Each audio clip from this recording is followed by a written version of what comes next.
2장 13절 우리 다 함께 합독하겠습니다. 우리가 이것을 말하거니와 사람의 지혜가 가르친 말로 아니하고 오직 성령께서 가르치신 것으로 하니 영적인 일은 영적인 것으로 분별하느니라. 아멘. 우리 소교류 문답 지난주 23문에 대해서 공부를 했습니다. 제23문은 예수 그리스도께서 우리의 구속자로 우리를 구원해 주신 구세주로서 무슨 직분을 행하셨습니까?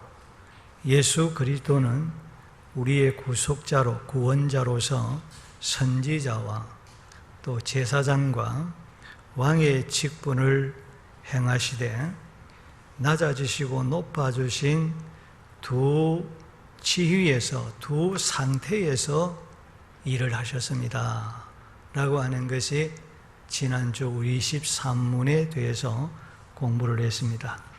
오늘은 제24문입니다. 교재를 보시면 그리스도께서 어떻게 선지자의 직분을 행하셨습니까? 함께 읽어보실까요? 그리스도께서 선지자 직분을 행하신 것은 우리를 구원하시려고 하시는 하나님의 뜻을 그리스도의 말씀과 성령으로 우리에게 나타내시는 것입니다. 신명기시 18장 15절을 보면 모세가 이스라엘 백성들에게 내 하나님 여호와께서 너희 가운데 내 형제 중에서 너를 위하여 나와 같은 선지자 하나를 일으키시리니 너희는 그의 말을 들을지니라고 했습니다. 성경에서 선민 이스라엘 백성을 이끌고 애굽에서 나와 가나안으로 인도할 지도자로 부름받은 모세는 장차 하나님의 택하신 백성을 하나님의 나라 천국으로 인도하는 소명을 받으신 예수 그리스도를 예표합니다. 모세는 장차 오실 예수 그리스도를 예표하고 있다라는 것이죠. 그래서 모세가 나와 같은 선지자 하나를 일으키시리니 라고 했습니다. 이 말은 장차 오실 예수 그리스도는 나와 동일한 선지자의 직임을 가지고 오신다는 것을 이미 예언하고 있다는 것입니다. 이 예언의 말씀이 성취되었음을 사도행전 3장 21절로 26절에서 증거하고 있습니다. 제9식 기도 시간에 베드로와 요한이 성전에 올라갈 때 나면서 못 걷게 된 자를 나사렛 예수 그리스도의 이름으로 일으켜 주었습니다. 이를 기이하게 여기고 솔로몬 행각에 모여있던 많은 사람들에게 예수님은 모세가 주 하나님이 너희를 위하여 너희의 형제 가운데서 나 같은 선지자 하나를 세울 것이라고 예언 성취로 오신 바로 그 선지자라고 증거하였던 것입니다. 마태복음 13장 57절을 보면 예수님께서 고향 나사렛 고향 사람들에게 천국의 복음을 증거할 때 그들이 배척을 했습니다. 그때 예수님께서 안타깝게 여기시고 선지자가 자기 고향과 자기 집 위에서는 존경을 받지 않음이 없느니라고 하시면서 친히 예수님께서 자신을 가리켜서 선지자라 그렇게 칭하였다는 말입니다. 또한 예수님께서 누가복음 13장 33절에서도 그러나 오늘과 내일과 모레는 내가 갈 길을 가야 하리니 선지자가 예루살렘 밖에서는 죽는 법이 없느니라고 하시며 예수님께서 자신을 가리켜서 내가 선지자라 그렇게 여기서도 칭하고 있습니다. 예수님을 만난 사람들 가운데 수가성 우물가에서 예수님과 대화를 나눈 사마리아 여인이 주여 내가 보니 선지자로소이다 라고 했고 예수님을 만나 눈뜬 맹인이 선지자니이다 라고 하였고 예수님께서 행하신 오병이어의 표적을 경험한 체험을 한 사람들이 예수님을 가리켜서 세상에 오실 그 선지자입니다 그렇게 말을 했고 베드로와 요한이 솔로몬 행각에 모인 5천이 넘는 사람들에게 예수님은 모세가 예언한 선지자라고 증거할 때 그들이 믿었다라고 말씀을 하고 있습니다. 자, 그러면 선지자가 하는 일이 뭘까? 선지자는 어떤 일을 하는가? 선지자의 임무가 뭐냐라는 것입니다. 한번 읽어보실까요? 구약에서 선지자를 지칭하는 히브리어 단어는 세 가지가 있습니다. 나비, 로에, 호제입니다. 로에, 호제라는 두 단어는 동일한 의미를 가지고 있는데 보는 자라는 뜻입니다. 그리고 나비라는 단어는 대변자라는 뜻입니다. 이상과 같은 선지자를 지칭하는 단어의 의미를 종합하여 보면 선지자가 하는 일이 무엇인가를 알 수 있습니다. 첫째, 선지자는 환상이나 기타 다른 방법을 통해 하나님의 계시를 받아 그것을 인간들에게 전달하는 일을 하고, 둘째, 선지자는 미래에 일어날 사건에 대해서 예고할 뿐만 아니라 현재, 과거의 사건을 해석하여 그 사건 속에 담겨 있는 하나님의 말씀과 뜻을 사람들에게 선포하고 가르치는 일을 하는 것입니다. 그러므로 선지자는 단순히 미래에 일어날 사건들을 예언만 하는 자가 아니라 하나님과 인간 사이에 서서 하나님의 대변자가 되어서 하나님의 말씀과 뜻을 인간들에게 전달하고 가르치는 사역을 하는 것입니다. 하나님과 인간의 중간에 서서 하나님의 뜻을 전달하고 하나님의 말씀을 전달하고 그리고 그 하나님의 말씀을 해석하고 그 말씀을 잘 가르치는 사역을 하는 것이 선지자의 사역이다. 그러면 예수님께서 이 땅에 선지자로 오셔서 행하신 사역이 무엇인가? 첫째는 하나님의 말씀을 전하고 가르치는 일을 했다는 것입니다. 읽어보실까요? 예수님께서 이 땅에 선지자로 오셔서 어떤 내용의 말씀을 전하였습니까? 전하고 가르친 하나님의 말씀의 내용이 무엇입니까? 첫째로 하나님의 나라에 대하여 말씀했습니다. 계속해서 예수님께서 공생의 첫 외침은 회개하라 천국이 가까웠나니라는 것입니다. 예수님께서 마태복음 13장에서 비유의 말씀을 통하여 하나님 나라의 본질과 하나님의 나라에 들어갈 수 있는 사람의 자격과 조건에 대하여 구체적으로 교훈하였습니다. 마태복음 22장에서 혼인잔치의 비유에서 세상은 고통과 슬픔과 탄식의 세상이지만 하나님의 나라는 영원토록 즐겁고 기쁜 나라요 하나님의 의와 뜻이 성취되어 성령의 열매가 풍성한 세계라고 하였습니다. 그러므로 예수님께서 전하고 가르치신 메시지의 핵심은 하나님의 나라, 천국이라는 거죠. 예수님이 가르치신 메시지는 하나님의 나라, 천국입니다. 자, 그러면 첫째로 하나님의 나라는 미래적이면서 현세적인 세계라고 가르쳤습니다. 읽어보실까요? 다시 말하면 하나님의 나라는 인간이 죽어 들어가는 내세적이고 정신적인 세계만 아닙니다. 하나님의 나라는 믿는 자의 마음속에 먼저 임한다고 하였습니다. 그러므로 믿음으로 구원받은 사람은 이 땅에서 천국의 기쁨과 소망을 가지고 천국의 시민으로서의 삶을 살다가 이 세상 떠날 때 영원한 나라 천국에 들어가게 된다고 말씀하였습니다. 여러분, 우리가 예수님을 하나님의 나라는 미래적인 것만 하나님의 나라가 아니라 미래적이면서도 하나님의 나라는 현세적이라는 거예요. 이 말이 다시 말하면 무슨 말인가 하면 예수님을 구주로 믿는 사람의 마음속에 하나님의 나라가 임했다라는 것입니다. 여러분, 하나님의 나라가 뭡니까? 하나님의 나라는 하나님이 통치하는 것을 말합니다. 그래서 예수님을 믿고 구원받았을 때 내 속에 누가 통치합니까? 하나님이 주인이 되어서 통치하지. 그래서 예수를 구주로 믿고 구원받는 그 순간부터 우리의 마음속에 하나님이 통치하시는, 주님이 통치하시는 하나님의 나라가 현세적으로 임했다. 그래서 여러분, 마음의 천국이 임한 사람만이 내세의 천국에 갑니다. 마음의 천국에 임하지 않는 사람은 그 사람은 하나님 나라 못 갑니다. 현세적인 천국을 소유한 사람만이 미래의 하나님의 나라에 들어갈 수 있다라고 주님께서 우리에게 가르쳐 주신 것이죠. 그래서 여러분, 예수님으로 구주를 믿는 저와 여러분 마음속에 하나님의 나라가 임한 줄로 믿으시길 바랍니다. 하나님이 나를 통치하신다는 거예요.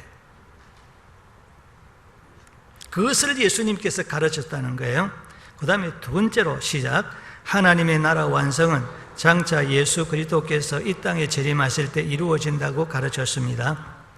그때에 예수님을 믿는 성도들은 선물로 주신 완성된 하나님의 나라 들어가게 되며, 하나님 말씀을 무시하고 거역한 사람은 영벌이 있는 지옥으로 들어가게 된다고 하였습니다.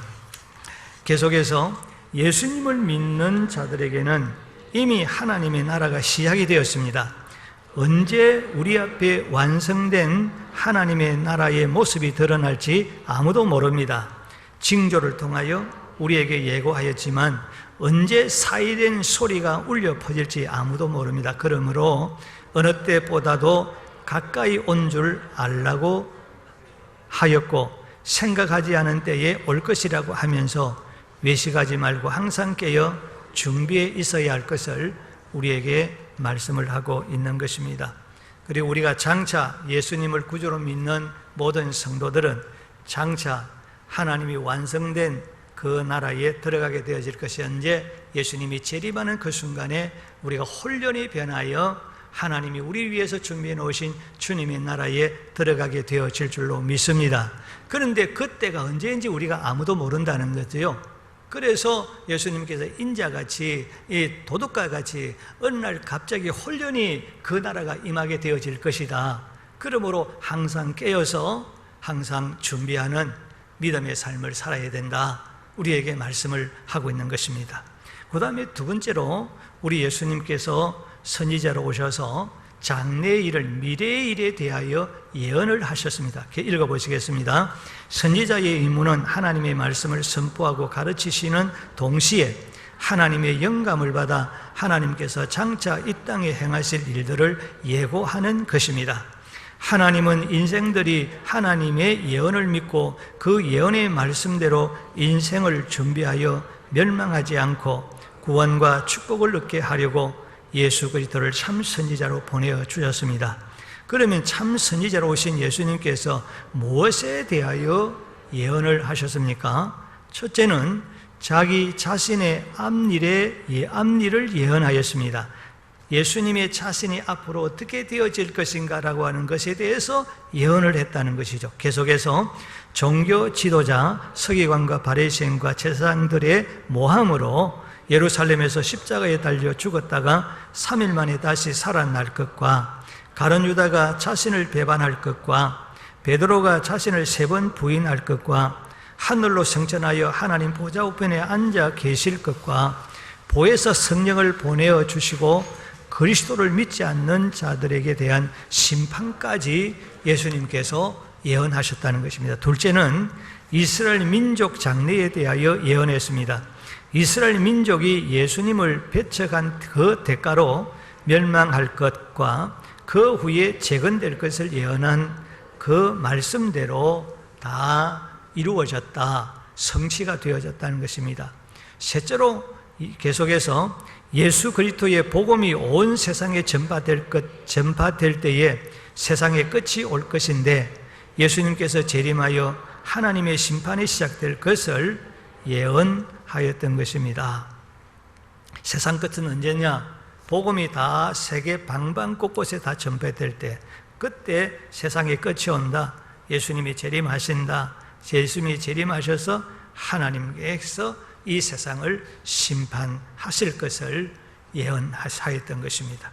그 다음에 넷째로 시작. 세상 끝날 즉 예수님의 재림의 때 일어날 징조, 즉 민족과 나라 간의 전쟁, 지진, 기근, 윤리와 도덕이 파괴되고 거짓 신자들이 많이 일어나게 될 것이라고 하였습니다. 그리고 끝까지 진리를 지키는 자는 승리할 것을 예언했습니다. 계속해서 이상과 같이 예수님은 가깝게는 며칠 안에 일어날 일에서부터 멀게는 수천 년 후에 있을 하나님의 계획과 일어날 미래의 사건들을 예언하고 가르쳤습니다.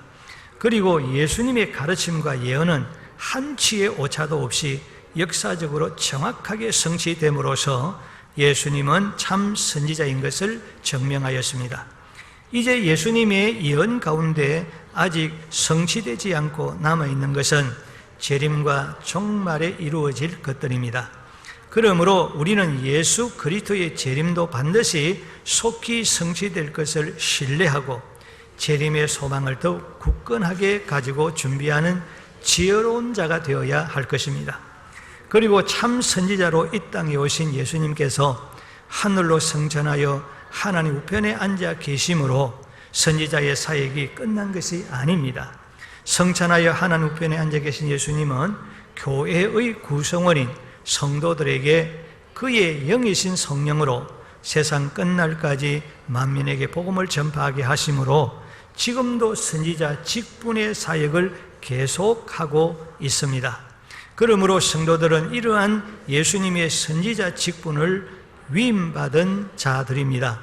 따라서 성도들은 복음 전파의 사역을 성실하게 수행하는 자가 되어야 할 것입니다. 우리 주님은 하늘로 승천하시면서 그거로 선지자 사역이 끝난 것이 아니라 하늘로 올라가신 예수님께서는 우리에게 성령을 보내어 주셔서 그 성령을 통해서 만민에게 복음을 전파하는 선지자의 사역을 오늘 예수 믿는 우리에게 위임을 하셨다는 것이죠.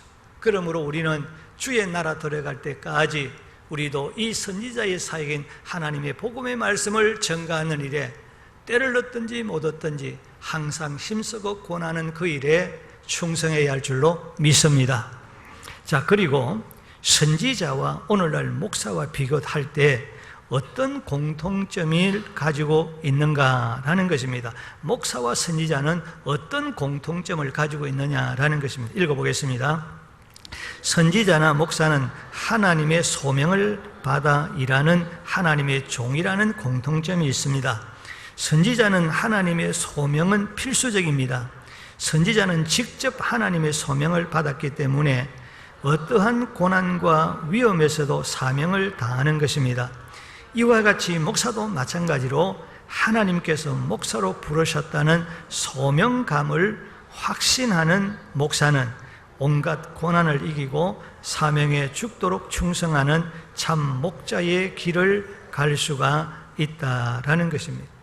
선지자는 하나님으로부터 직접 소명을 받았고, 그래서 하나님이 나를 부르셨다라는 직접 소명을 받았기 때문에 소명에 대한 확신을 가지고, 그리고 고난이 오고 위험이 오고 그런 죽음의 위기를 만나도 생명 내어 걸고 자신의 사명, 말씀을 전하는 가르치는 일에 생명을 걸고 헌신했다는 것입니다.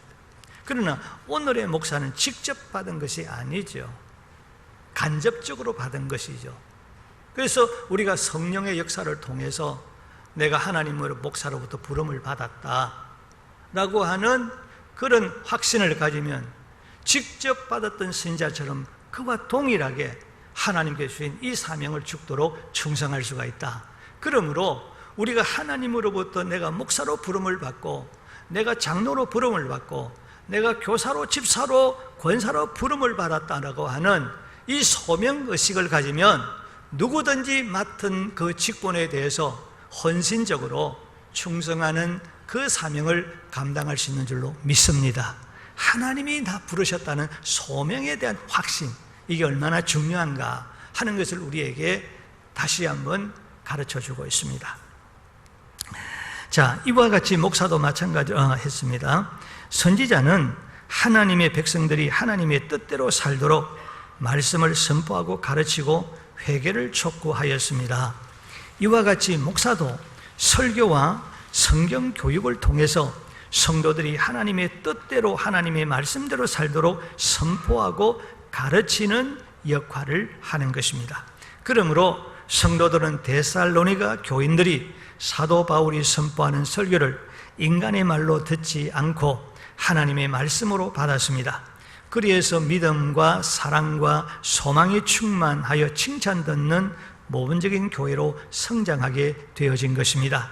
이와 같이 오늘 우리들도 주의 종들이 설교를 통하여 선포하고 가르치는 말씀을 내게 주시는 하나님의 말씀으로 받고 칭찬 듣는 성도로서 성장하는 변화된 성도, 그런 변화된 칭찬 듣는 교회로 우리가 만들어 갈 수 있는 저와 여러분이 되기를 주의 이름으로 축복합니다. 찬송가 510자입니다.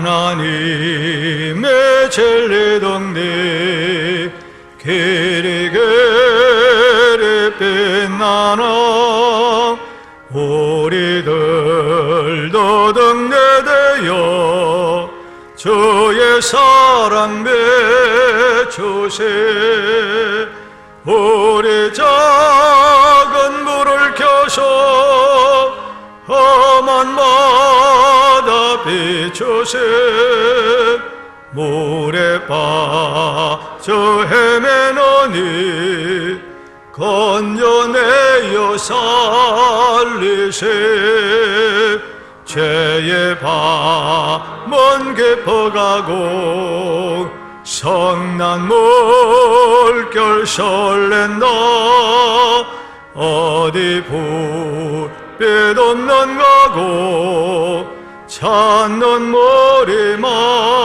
많구나 우리 작은 불을 켜서 험한 바다 비추세 물에 빠져 헤매노니 건져내어 살리세 너의 더